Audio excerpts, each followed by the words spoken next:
In the heart of Milan stands a fortress that once guarded dukes, intimidated enemies, and sheltered masterpieces by some of the greatest minds in history. This is Castello Sforzesco, a symbol of Milanese power and Italian genius. The story begins in 1368, when the Visconti family built a massive defensive fortress to protect their rule over Milan. But the castle we recognize today took shape under a new dynasty. In 1450, Francesco Sforza seized power, becoming Duke of Milan, and rebuilt the fortress into a grand residence, a statement that Milan had a new ruler and a new era.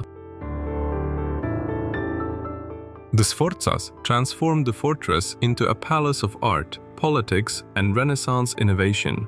Under Duke Ludovico Sforza, known as Il Moro, the castle became one of Italy's cultural capitals.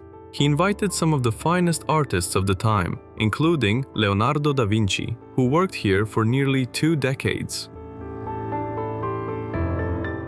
Leonardo's contributions at the castle included frescoes, engineering designs, and even stage set inventions for the Sforza court.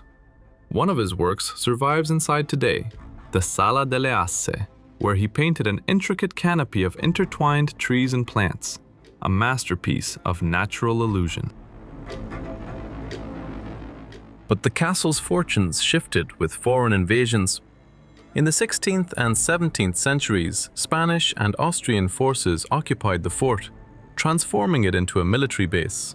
Defensive walls were expanded, and the castle became more symbol of oppression than pride for the people of Milan. By the 19th century, Castello Sforzesco had suffered heavy damage and was nearly demolished. But Milan chose a different fate.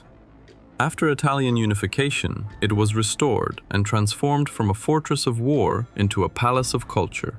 Architect Luca Beltrami led the restoration, and the castle reopened as a museum complex in 1905. Today, Castello Sforzesco houses priceless artifacts, including Michelangelo's final sculpture, the unfinished Rondanini Pietà. It stands not as a weapon of power, but as a monument to Milan's artistic legacy. From a defensive stronghold to a Renaissance palace, from foreign occupation to cultural rebirth, Castello Sforzesco embodies Milan's centuries-long fight to defend its identity and celebrate its genius.